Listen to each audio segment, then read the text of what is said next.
কি খবর দেখতেছ রে? এই তো ভাই, পাকিস্তান আর ভারতের মধ্যে এক ভয়াবহ যুদ্ধ চলতেছে, এই যুদ্ধটা দেখতেছি। খবরটা অবশ্যই দেখা দরকার।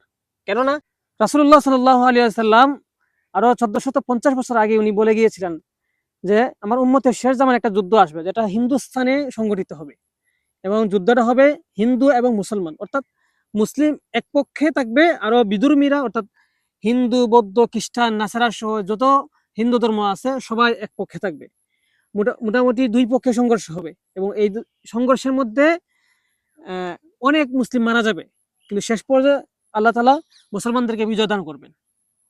আচ্ছা, এই যুদ্ধটা কি জানি বলছিলেন নবীজি?